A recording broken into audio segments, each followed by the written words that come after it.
딱한 종목 시즌3 시작을 기념해서 카카오톡을 통해 시청 및 애청자 여러분들과 만나게 되었습니다. 카카오톡 친구 찾기에서 트리플 플러스를 검색해서 등록해 주시면 강연회 등 각종 안내사항을 알려드립니다. 주식에 대한 각종 문의는 메리츠증권 여의도 금융센터 김성훈 과장에게 하시면 됩니다. 전화번호는 0260986320입니다. 안녕하세요. 딱 한 종목 팟캐스트 시즌3 번외편으로 네 번째 시간 시작하겠습니다. 안녕하세요. 이한영입니다. 네, 안녕하십니까. 이성원입니다. 네, 안녕하십니까. 김성원입니다. 네, 오늘 시장, 오늘 벌써 번외편 네 번째인데요. 이제 번외편 한두 번만 하면 끝인가? 아직 모르나? 아직 모르죠. 일단은 그 전까지 가봐야 돼요. 아, 설날 이후까지요? 네네. 한번 가봐야 되겠고. 하여튼 우리 또 그런 거 예고하고 안 한 성격이 아니니까 네네. 오늘 갑자기 훅 바뀌니까요. 오늘 날짜 확인드립니다. 오늘 2016년 1월 26일 화요일 장 마감된 시간이 되겠고요. 오늘 코스피는 1880이 깨졌어요. 1871포인트. 오늘 좀 상대적으로 좀 많이 밀렸는데요. 1.15% 하락했고요. 코스닥이 0.38% 하락하면서 외국인은 뭐 30몇 일째 계속 신기록을 이어가고 있습니다. 오늘도 외국인이 코스피에서도 한 1,900억, 거의 2,000억 가까이 오늘 또 매도 나왔고요. 코스닥이 어떻게든 사는 듯 하더니 오늘 또 매도로 돌아서는 그런 모습. 하여튼 지금 시장에서는 하여튼 연기금의 썰렁한 매매가 시장에서 하여튼 어떤 뭐라 그러지 아주 주목을 받고 있어요. 나쁜 놈들이 어떻게 해결해야 되는지 모르겠는데 그나마 어제는 프로그램 쪽에서 비차익 중에서 증권사 상품이죠. 우리 금융투자가 좀 적극 매수하는 표현이 좀 사는 모습 보여줬는데요.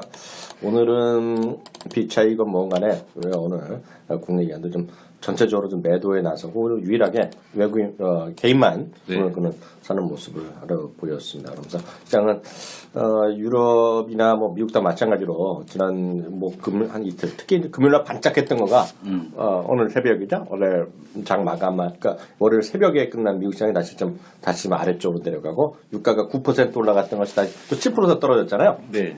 그러면서 전체적으로 재미없는 시장이 이어지고 있습니다. 좀 정신을 차려야 될 것 같은데 시장 상황 좀 한마디씩만 해보죠. 김성호 과장. 어렵죠? 되게 어렵고요.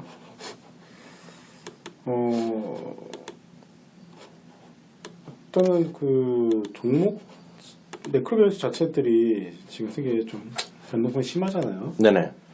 오늘도 상위 종합 지수가 마이너스 5% 지금 뭐 그 정도 모르겠어요. 또 장마판 1시간 동안 또 어떻게 바뀔지는 모르겠는데 지금도 마이너스 5% 빠지면서 결국은 작년 2014년 10월 이후로 거의 뭐 그 정도 수준까지 지금 내려가 있는 상황인데요.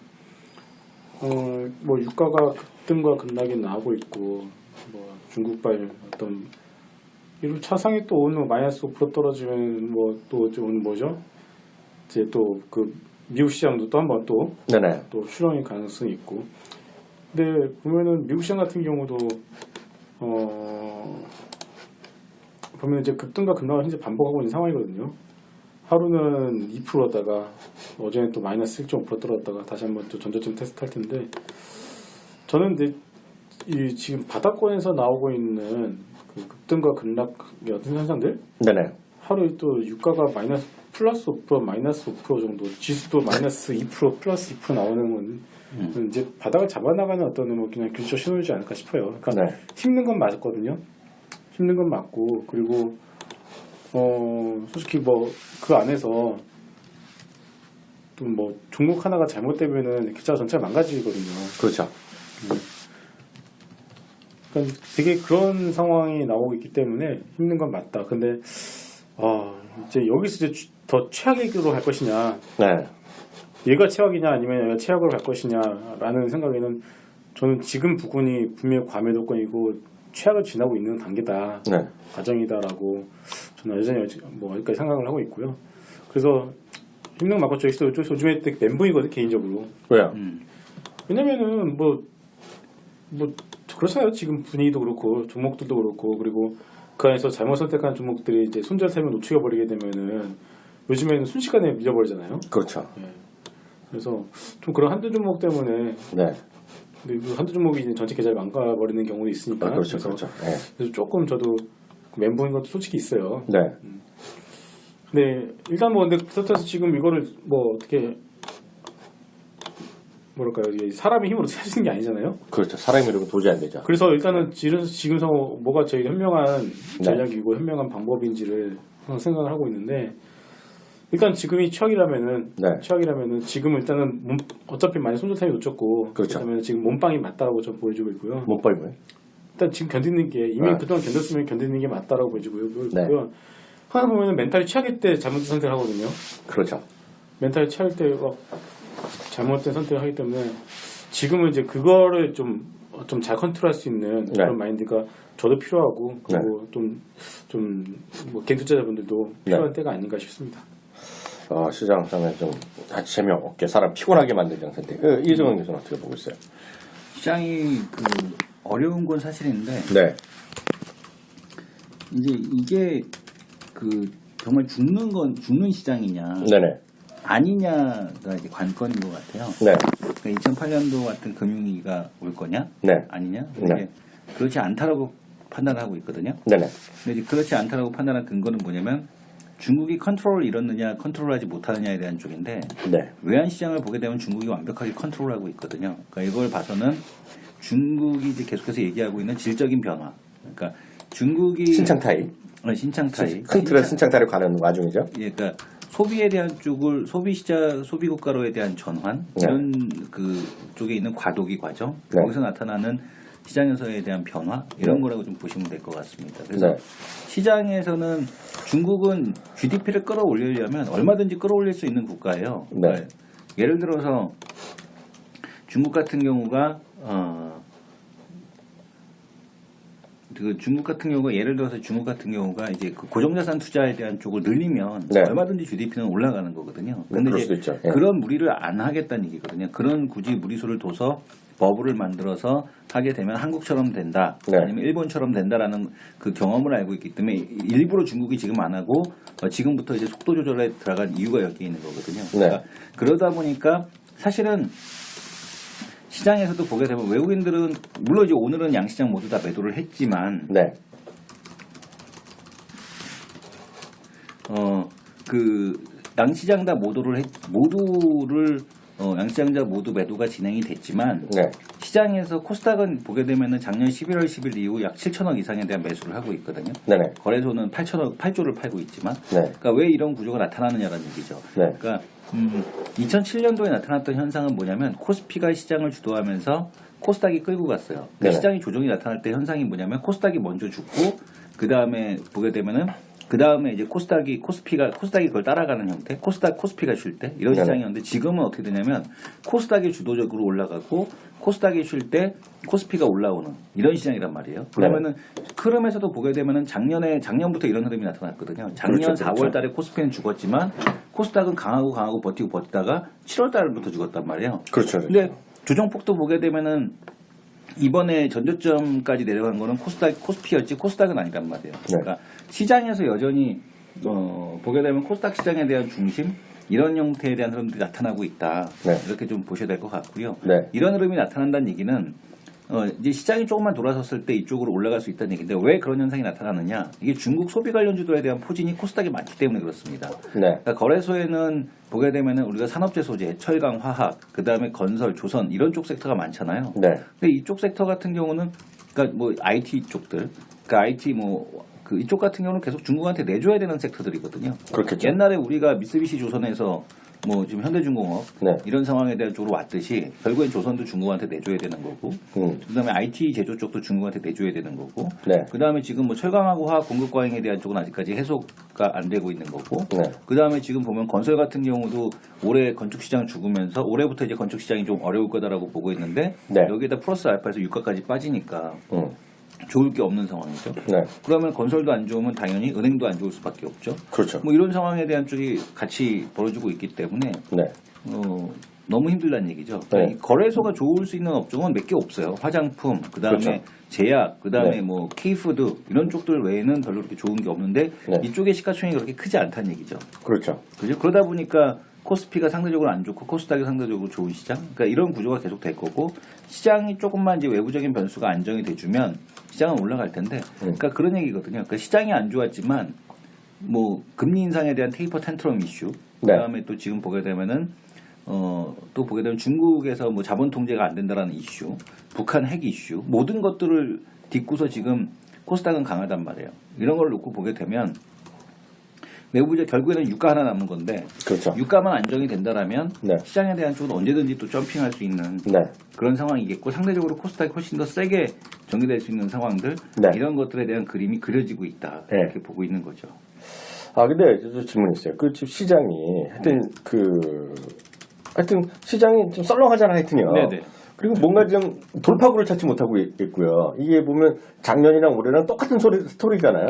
근데 솔직히 작년이랑 지금이랑 뭐 더 나빠진 게 뭐가 있어요 도대체? 중국 유가 빼놓고. 유가 빼놓고 나빠진 거 없고 중국이 뭐 나빠진 게 있나요? 네. 중국이 뭐가 나빠졌죠? 중국 같은 경우도 자본 유출 문제라고 하는데 중국은 뭐 이거 자본 유출 떠나서 하여튼 수치를 보면 좀 그렇잖아. 수치를 보면 성장률이 떨어졌으니 그런 거. 성장률은 원래 제기했던 대로 떨어진 건데. 아 그래요? 작년에서도 7% 제시했었고 6.9% 나온 거고 올해 네. 6.5% 제기할 거라는 얘기가 작년부터 나왔던 거고. 그러니까 중국은 계획대로 가고 있는 건데 네. 그거에 대해서 지금 난리를 치는 거죠. 그러니까 디플레에 대한 우려죠. 네. 물가가 빠지게 되면 디플레 시대가 오는데 이게 공급 과잉에 대한 이슈로 빠지는 줄 알았는데 수요까지도 감소할까 봐 지금 시장에서 난리를 치는 거. 그런 상황에 대한 쪽이 아닙니까? 근데 이제 수요 측에서의 그 디플레가 아닌 공급 과잉의 이슈에 의한 디플레라면 이거는 시장은 반드시 반등한다. 왜냐하면은 공급 과잉에 의한 그 가격 하락은 결국엔 가처분 소득에 대한 증가를 가져오기 때문에 시장에 대한 쪽이 올라갈 수 있다. 이렇게 보여집니다. 그 김성원 씨 어떻게 생각해요? 저도 뭐 비슷하죠. 네. 비슷한데 네. 지금 걱정되는 거 하나 있어요. 네. 코스피가 또 네. 많이 밀렸잖아요. 네. 근데 코스피가 많이 밀린 거의 중심이 뭐냐면은 그 LG화학하고 SK이노베이션 그리고 오늘 실적이 나온 SK하이닉스, 현대차, LG전자 대형주들 실적이 안 좋게 나왔어요. 근데 물론 대형주들 실적 안 좋게 나온다는 거는 다 이제 알고 있었던 상황인데 그 부분에 대해서 지금 시장이 좀 예민하게 좀 반응을 하니까 그나마 코스닥 시장 같은 경우는 잘 버텨주고 있고 제약바이오 중심으로 잘 버텨주고 있는데 괜히 코스피가 한 번 더 밀리면 괜히 코스닥까지 끌어 내려가지 않을까. 불안하죠. 그게 솔직히 불안한 건데 근데 만약에 그렇다 치더라도 그러면은 코스피가 1800을 깬다고 한번 가정해 볼게요. 얼마 1800? 1800을 깬다. 진짜 추억의 경우는 1800을 깬다 그러면 솔직히 그냥 사야 될 타임 아니겠습니까? 저는 그렇게 보고 있거든요. 그러면 이제 코스닥을 갖다가 지금 이상했으면 정리를 하고 갈 것이냐라는 그런 고민이 솔직히 있는데 일단은 뭐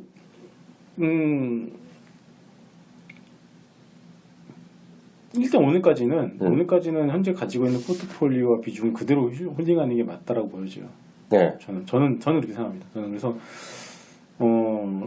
우리가 시장에 대해서 일단 먼저 크게 그게 만약에 간다라고 시나리오를 잡으면은 결국은 시나리오가 이제 그러니까 시장 앞으로 간다. 라고 시나리오를 잡으면은 결국은 떨어질 때마다 매수는 맞잖아요. 그렇죠. 그러면은 일단 뭐 코스닥 같은 경우는 잘 버텨주고 있기 때문에 일단은 저는 그냥 코스닥 중심으로 해서 외국인 수급을 보시더라도 코스피는 팔고 있지만 코스닥은 사고 있잖아요. 그래서 코스닥 중심으로 해서 포트폴리오 가지고 있다라면은 지금은 버티는 게 맞을 것 같아요. 이 교수는 전략은 어떻게 보고 있어요? 전략 쪽은? 전략 쪽은 뭐 그렇지 않을까요? 지금 시장에서 그 시장이 끝나는 게 아니라면 지금 이 시대에서는 뭐 당연히 버텨야 되지 않을까? 어떻게 생각하세요? 돈 있는 사람은? 돈 있는 사람 사야죠. 산다고? 적극적으로. 적극적으로? 저는 뭐 특별한 생각은 없는데 솔직한 생각으로는 저는 이런 거죠.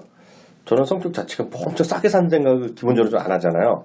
항상 저는 제값 주고 사지 않는 뭐든지 항상 그 가격은 지금 현재 가격이 시장의 고평가도 아니고 저평가도 아니고 시장은 냉정하게 가격이라고 저는 늘 생각하고 있거든요. 그래서 지금보다 더 좋으면 사는 거고 지금보다 더 나쁘면 안 사야 된다는 생각이나 팔아야 된다는 생각 갖고 있는데 저는 그래요. 그 2008년인지 1997년, 98년인지 그걸 알 수는 없죠.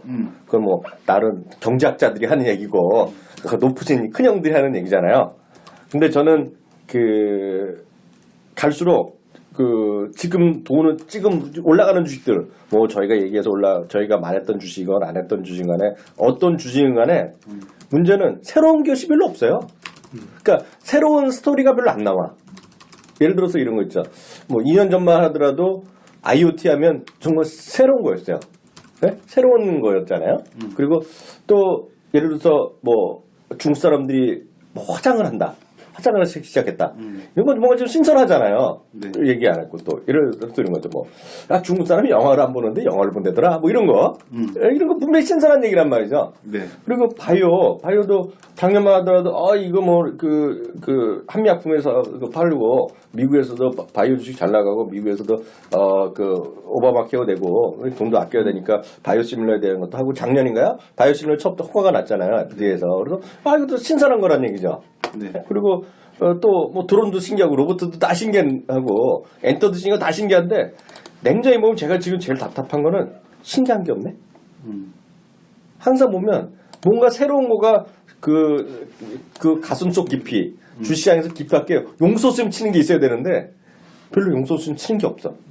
그래서 저는 제일 답답한 게 스토리가 신선하지가 않아. 제 개인적으로 느낌은. 그래서 물론 주식 올라가는 거 있죠. 네, 떨어진 것도 있고 신선한 것도 있는데 뭔가 좀 신선하지가 않고 그런 걸 보면 물론 지금도 신고가 나는 거 있잖아요. 어제 네. 신고가는 분명히 있단 말이죠. 근데 그런 거가 보면 물론 그중에 큰 주식들도 있어요. 큰 주식 나름 코스닥이건 코스피건 큰 주식도 있는데 아까 이성 교수가 얘기했다시피 대부분의 것들은 시가총액이 작아. 큰 거에 비해서는 너무나 한두 개 혼자 가는 거죠. 예를 들어서 이런 거죠. CJCGB가 신고가 났잖아, 어저께요. 오늘도 뭐 떨어져봤지 0.3% 이건 사상체육가거든요. 근데 CJCGB가 간다고 따라갈 게 없거든요, 세상에. 단 하나도 없어. 세상에. 딱 하나도 없어.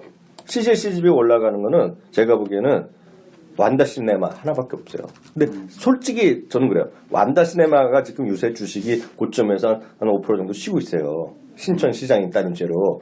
근데 완다시네마 CJCGB 보면 무조건 완다시네마를 사야 되거든요. 근데 또 어찌됐건 한국이니까 CJCGB 사는 건 나쁘진 않죠. 저도 얘기를 하고 있으니까. 근데 CJCGB가 올라간다고 해서 이게 무슨 다른 엔터주를 데려갈 것도 아니고. 그 중국의 극장 때문에 올라가는 거잖아요, 이거. 네? 그잖아요. 그래서 그게 없다는 게 단점이죠. 단점이고요. 예를 들어 또 이런 거죠. 그 LIG 넥스원이라는 주식이 있어요. 엊그저께 물론 이게 얼마 되지도 않았죠. 이게 사상자효과라고 말할 것도 안 돼. 건도 안 돼. 근데 이거 지금 오늘은 뭐 2% 떨어졌지만 이거 신고가 영역이거든요. 근데 이게 뭐냐면 어저께 혹시 SBS 보신 분이 계실지 모르겠지만 단독으로 나왔어요, 뉴스가. 그러니까 우리 공중파나 지상파 뉴스에서 단독 다루기 쉽지 않잖아요. 그렇죠. 네. 해무 있죠, 해무. 해무라고 미사일 있잖아요. 네. 추가적으로 내년 후년 계속 한다는 거야, 지금요. 그 해무하면 이거잖아요, 지금요. 제가 알기에는요. 근데 사실 LIG 넥슨이 올라간다 해서 물론 조그만 거 우리가 모르는 부품주가 있을지 모르겠으나 LIG 넥슨 하나밖에 없거든요, 지금 이게. 딱 찍어서 해무를 더 설치하겠다는 거는 이거. 그래갖고 지금 어저께 뉴스 보신 분 계실지 모르겠지만 지금 북한에 있잖아요. 북한에 뭐 장상포나 그런 거 있잖아요. 네. 여태까지는 기존 국방부 계획이 6일 안에 70%가 80%를 괴멸시키는 게 작전이었대요. 그러니까 기본 우리나라 군사 작전이었는데 단독으로 나온 걸 보면 하루 내에 70%가 90%를 괴멸하는 걸 바뀌었대요. 그래갖고 예를 들어 지금 뭐 500개 있다면 지금 2,000개, 3,000개로 늘려야 된대요. 그 미사일을요. 네. 그럼 딱 해당되는 거 하나잖아. 그잖아요. 그리고 예를 들어서 이런 거죠. 바이오 주식 요즘 올라가는 거 살아있는 거 있죠. 바이오는요. 이런 거랑 더 달라. LIG 넥슨만 하더라도요. 보세요. 이게 올라가면 우리가 몰라서 그렇지 조그만 뭐 미사일에 조그만 부품도 있고 센서 만드는 놈 있을 거 아닙니까? 네. 혼자 하는 게 아니잖아요. 그죠? 제약주는 냉정히 보세요. 혼자 하는 거예요. 그렇잖아요. LI 한미약품이건 바이로메드건 이런 건 간에 그런 어떤 병원이나 그래 협업을 할 수 있을지 모르지만 이게 무슨 하청조사하는 게 아니잖아요, 지금요. 그렇잖아요. 데려갈 놈이 별로 없어. 데려간다는 거는 시장의 분위기가 좋아져서 어찌어찌 같이 가는 거죠. 오히려 더불어 가긴 힘들어. 왜냐하면 조선주가 같이 올라가거나 삼성전자가 무슨 스마트폰이 잘 돼서 자동차가 현대차의 뭐 제네시스가 정말 많이 팔려서 간다 그러면 개떼같이 쫓아가요. 시장이 나쁘고 좋은 거는 상관없이. 근데 지금은 아까 이성 교수 얘기한 대로 그것밖에 안 가는 거예요. 그것밖에 안 가는 거예요. 또 요즘 보면 예를 들어 이런 거죠. 오늘 신고가 난 거 뭔지 아세요? 또 사상체육가? 둘을 나한테 10만 원씩 갖고 와야 되잖아. 오늘 사상체육가던데? 맞나? 사상체육가는 아니겠네. 진짜 사상체육과야 오늘이요? 네네. 네? 이 비옥수수가 올랐는데 우리가 모르지만 비옥수수가 간다고 해서 비옥수수에 그 있잖아요. 네. 엑스레이 하고 그런 거. 물론 부품도 있겠죠. 어디냐. 수입품하는 놈도 있겠지만 상장회사에 비옥수수에 또 납품하는 회사가 몇 개나 있겠어. 네. 그잖아요. 네네. 디오? 전 잘 모르지만 디오는 난 이성현 교수한테 듣고 내 디오 알게 된 거잖아. 디오 이거 살아있잖아요. 네네. 디오가 간다고 해서 딴 게 갈 게 가는 게 있겠죠. 뭐야 다른 이빨 하는 거, 치하는 거, 뭐라 그래, 그런 디오 말고, 이플란트 해서 같이 가는 게 몇 개는 있겠으나, 대한민국 시가총액에서 몇 개나 되겠어, 그게 지금 한계다. 그래서 그게 우리가 일반적으로 헬조선 그러잖아요. 근데 지금은, 대한민국의 헬조선이란 주시장, 헬조선이라는 생각은 안 하는데, 저는 그래요. 저는 주시장이 지금 외로워요. 그리고 더불어 같이 갈 놈이 없어. 예를 들어 이런 거죠. 엔터주만 하더라도 게임 있잖아요. 게임. 네. 게임 하면 저는 솔직히 그래요. 예를 들어서 요즘 잘 나가는 거 있잖아. 컴퓨터스 있고 네오이즈 게임즈 있죠. 네. 네오 게임즈 넌 게임을 하나도 모르지만 제가 듣기에는 네오이즈 게임즈 뭐라는 게임이 잘 나갈 거 아닙니까? 지금 온갖 사람들이 많이 하잖아요. 네? 그러면 시장이 정말 좋으면 옆에 것들 다 끌고 갈 거요. 모바일 게임 된다, 무조건 된다 하는데 지금은 그렇게 예전 같지 않아요. 물론 초기라서 그럴 수 있지만 시장이 좋지 않기 때문에 시장이 좋기 때문에 네오이즈 게임만 하더라도 딴 애들한테 납품 조각 할 수 있겠죠. 자기네 마켓을 갖고 있고 예전에 컴퓨터스가 카카오가 처음에 그랬던 거 아니야? 나와바리 갖고 해서 했는데 컴퓨터스도 그런 거 있겠죠. 그런 거 있지만 이게 보면 몇 개나 데리고 다니겠어요. 이게 A라는 게임 잘 됐다고 해서 누가 새로 개발하는 C라는 회사의 게임이 잘 된다는 보장이 어딨어. 그래서 이게 대한민국의 지금 경제의 어떤 악재죠. 근데 그건 대한민국뿐만 아니라 이번에 다보스 포럼에서도 얘기가 나왔듯이 새로운 주식산업, 주식산업이 이끄는 경제. 딱 그거죠. 그거는 경기 불황을 동반할 수 있다는 경고들이 계속 나오고 있거든요. 제가 말하려는 게 그거죠. 그래서 제가 말하는 거 제가 말하려는 거 먼저 말했는데 창조적 파괴잖아요. 지금 그게요. 이번에 4차 산업과 창조적 파괴를 다보스 포럼에서 메인 주제로 따른 거가 시장에서 보여주는 거 딱 그런 거죠. 그래서 저는 코스피랑 코스닥의 어떤 냉정한 구분, 이분법 쪽 구분이 중요한 게 아니라 지금은 그런 게 지금 고착화되고 있다. 그래서 물론 풀리겠죠. 시장은 하도 떨어지면 올라가고 하도 떨어지면 올라가기 때문에 그런 시점 분명히 오겠으나 저는 코스피건 코스닥이건 지금 정말 확신이 없는 주식은 사면 안 된다고 보고 있어요. 네, 그래서 지금 특히 많이 떨어졌기 때문에 산다? 반대예요. 오히려 지금은 이성 교수의 얘기한 대로 누가 얘기하는 대로 정말 지금 잘 나가는 놈 있다 그러면 있잖아요. 네. 우리 그런 걸 더 사야 돼요. 왜냐면 그게 웬만해서는 지금 확산이 안 될 거라는 거죠. 그래서 확산과 축소 확산 그런 거 있잖아요. 그런 게 수축과 팽창 그런 시장이 있는데 지금은 종목수가 축소되는 거가 시장 상황도 그런데다가 사회적 환경, 4차 산업이라는 창조적 파괴 그거랑도 맞아떨어진 시대 정신이 지금은 함부로 확산되는 시장이 아니에요. 그래서 지금은 딱 그 주식 그 업종이라면 딱 그걸 사야 돼 정말. 옆에 걸 사서는 안 된다는 생각을 갖고 있어요. 근데 그것조차도 시장이 워낙 확률은 떨어질 수 있겠으나 지금은 옆에 거를 사서는 답이 안 나오고 정말 과감하게 털 거는 과감하게 털어야 된다는 생각 갖고 있고요. 지금 또 하나가 있던 딴 얘기 하나 해드리면 제가 깜짝 놀라는 걸 얘기해 드릴까요? 제가 요즘 또 탐방을 많이 다녀요. 제가 요즘 잘 안 다녔는데 제가 만약에 탐방 가는 건 돌아다닌다는 거잖아요. 네. 딱 작년 이맘때요. 작년 이맘때 있잖아요. 네. 제가 정말 깜짝 작년 이맘때 제가 이런 녹음을 했던 기억도 있는데요. 보시면 맞네요. 작년 이맘때 물론 다른 것도 올라갔으나 하이마트가 엄청 올라갔거든요. 롯데 하이마트가요. 네. 1월 말부터 해서 올라갔는데 제가 그때 방송했던 기억도 날 거예요. 네. 롯데 하이마트에 잠실 롯데 하이마트에 중국산이 왔다는 얘기했거든요. 기억나세요? 네. 이 김성민 기자는 우리 녹음했었나 그때? 롯데 하이마트에 중국산이 많았어요. 그것도 어떤 거 많냐면 그냥 보통 있죠. 그냥 커피 머신 이런 거. 커피 머신 있고 그냥 수입품이야. 수입품에 청소기 이런 거 있잖아요. 그런 거 많이 샀고 그 정도로 많았어요. 중국 사람이. 근데 요즘 제가 저 잠실에 가거나 어디 가잖아요. 하이마트 중국 사람 하나도 없어요. 그리고 작년 있잖아요. 네. 작년에는 지금이 딱 뭐냐면 일주일 전이죠. 중국 춘절 일주일 전이잖아요. 요번에도 중국의 이동 인구는 20몇 억인가 움직이거든요. 근데 이번에는 업계의 목표 자체가 작년 수준이에요. 작년 수준 목표 자체가 작년만 하더라도 80% 90% 늘어난다 그랬거든요. 지금은 그렇게 늘지 않아요. 중국 사람이. 그래서 저는 그 어떤 모멘텀이 많이 취약해져 있는 그런 시장. 그래서 지금은 중국 시장 인구에 안 느는 이유는 뭐예요? 중국 사람이 안 느는 이유? 네. 지금 딴 데 더 가죠. 일본에도 더블 갔잖아요. 네. 일본에 작년에 더블 갔고 우리나라는 작년에 12년 만에 마이너스 성장했거든요. 물론 이렇게 올랐는데 우리도 뭐가요? 환율이 올랐잖아 우리가. 아 환율이 뭐건가? 아니 그 뭐 어떤 걸 질문하는지 모르겠는데 중국 사람이 일본을 많이 간다니까.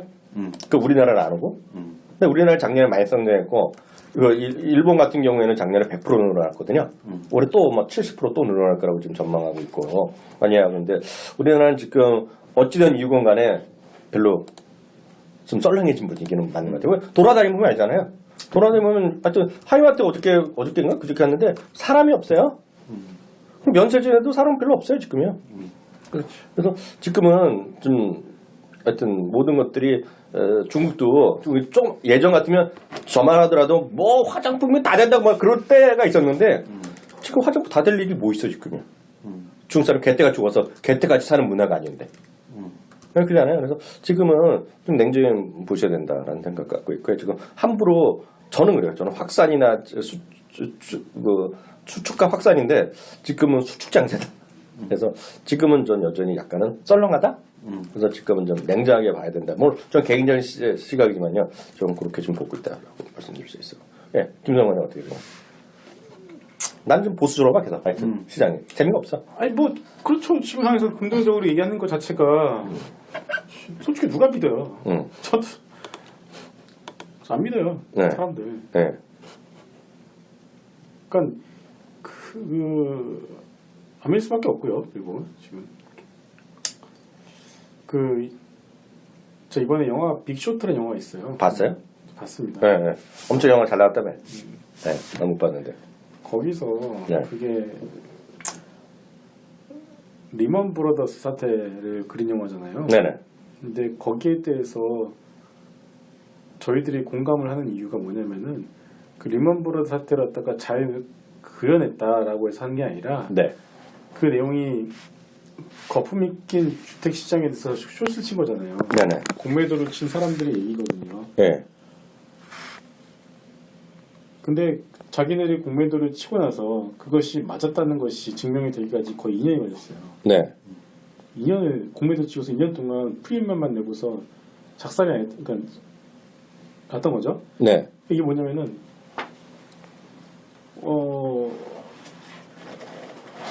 그러니까 모두가 다 그 당시에 모두가 다 그 주택 경기에 대해서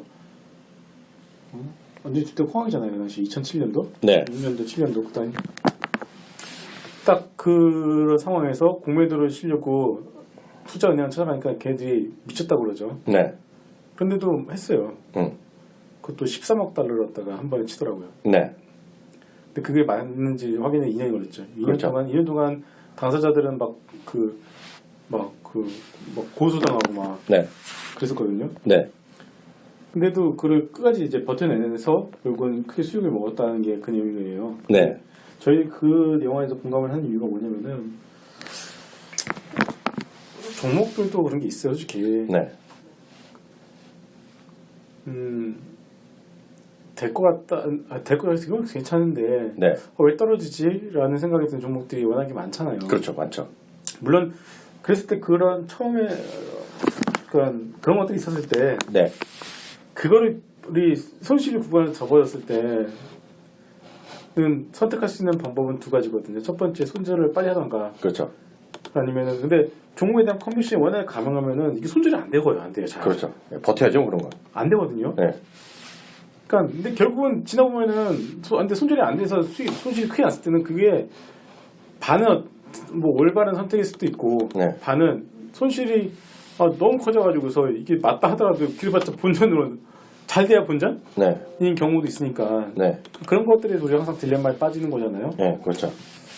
근데 여하튼간에 그 영화를 보면서 저희들이 공감하는 이유는 그러니까 숏을 치든 아니면 종목을 사서 물려 있어서 가지고 있든 아니면은 지금은 안 가는데 답답하든 간에 우리 처음에 들어왔을 때 모든 종목은 사연이 있고 그렇죠. 내가 들어갈 때는 이런 어떤 포인트를 가지고 들어간 거잖아요. 그렇죠. 근데 그게 시장 사자마자 올라갔으면 좋겠는데 안 갈 때가 되게 답답하잖아요.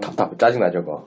그러니까 그걸 견디는 그 사람들도 이 숏을 치고서 2년을 견뎠고 그러니까 이게 기간을 떠나서 어떤 항상 매매라는 게 그렇잖아요.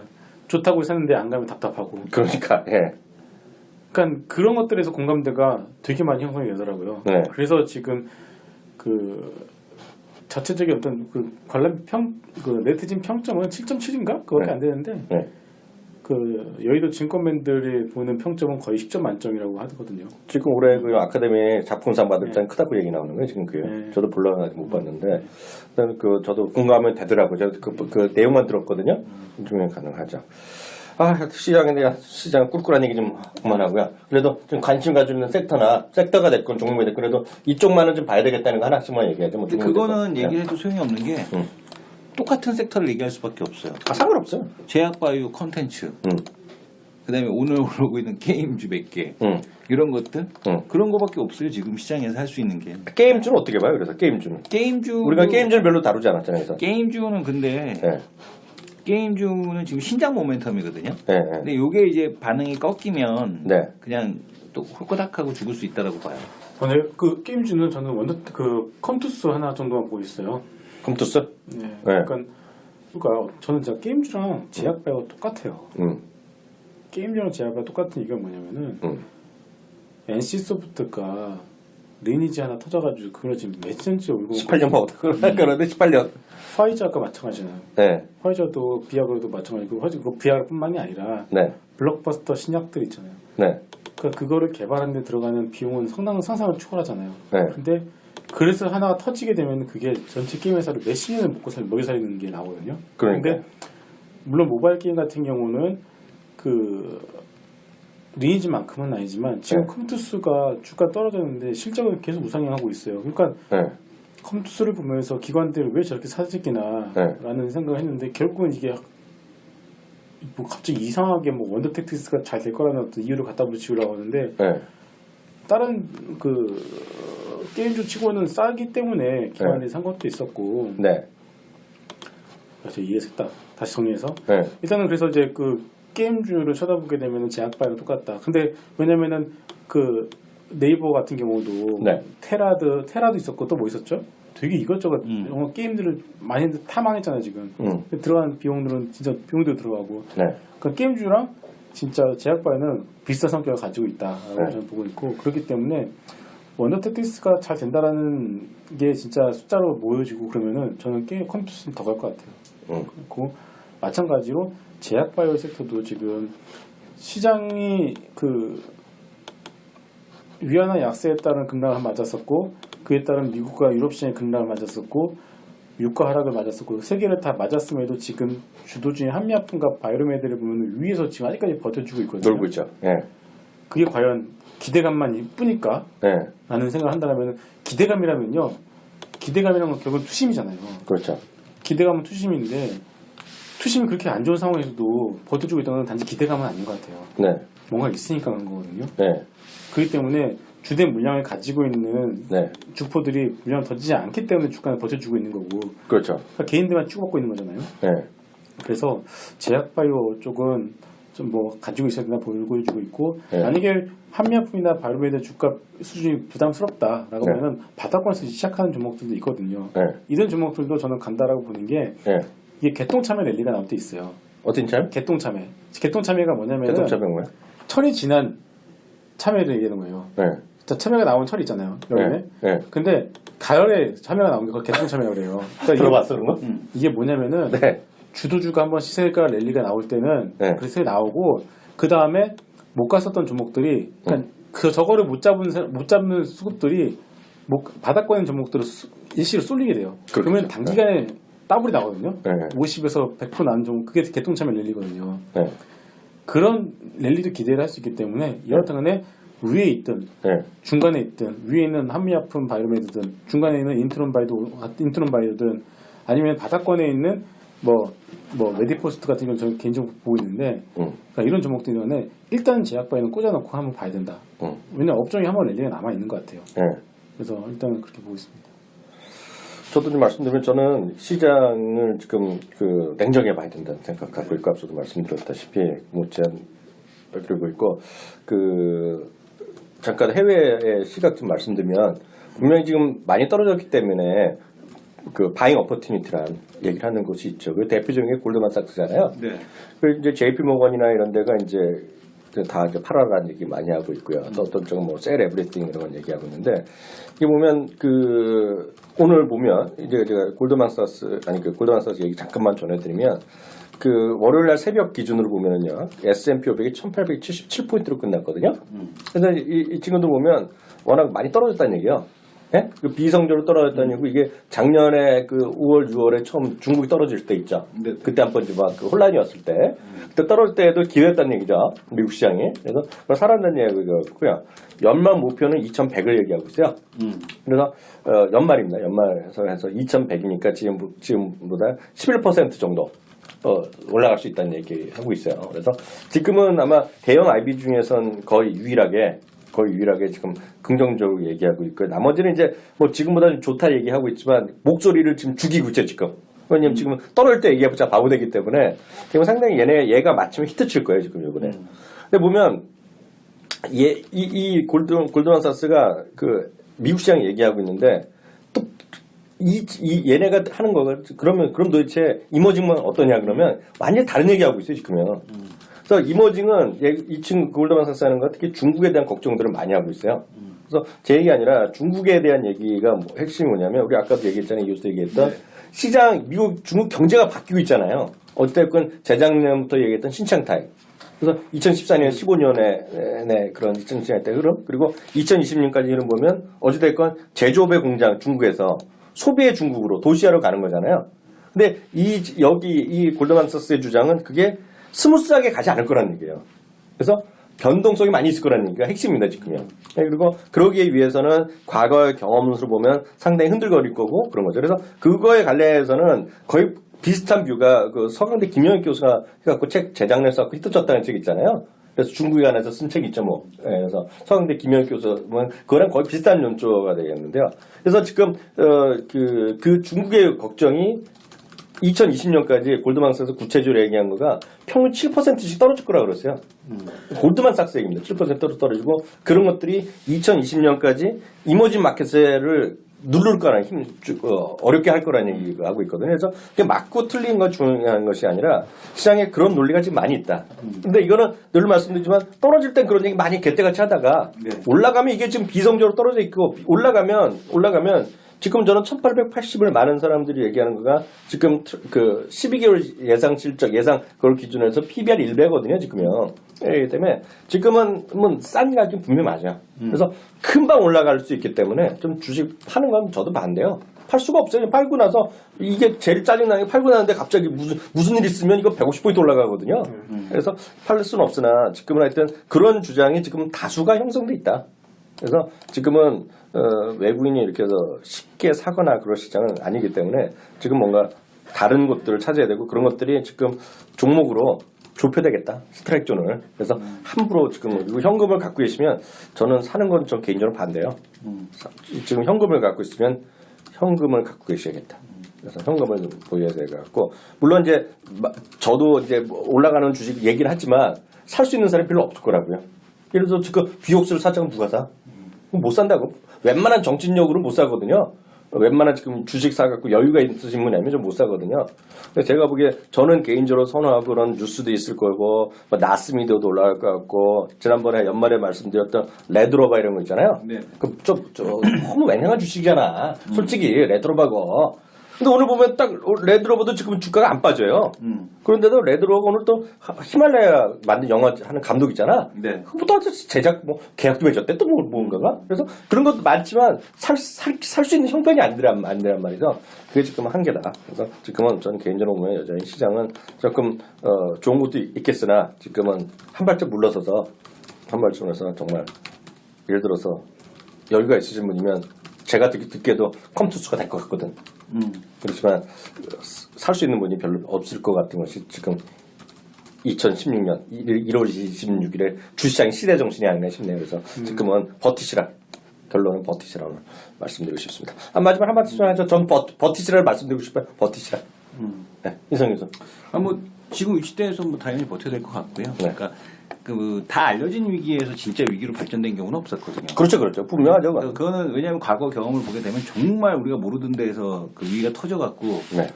그러면 모를까 지금 다 알고 있는 위기는 위기가 아니다라는 거 그걸 봐야 될 것 같고요. 모두가 지금 다 비관적이거든요. 그렇죠. 그러니까 이런 곳에서 시장에 대한 반등이 시작된다. 다만 이번 반등은 쉬워 보이지 않는 게 경기 둔화라는 이슈에 대한 쪽을 달고 있기 때문에 그렇다. 그렇죠. 보셔야 될 것 같고 네. 아마 우리 방송이 업로드되고 나서 그 다음 날 그 FOMC 회의에서 이제 그 앨런 그린스펀 의장이 어떤 얘기하느냐에 따라서 시장 분위기가 또 갑자기 또 바뀔 수도 있다. 네. 이런 것도 좀 보셔야 될 것 같습니다. FMC에서 이런 얘기 나오면 좋지.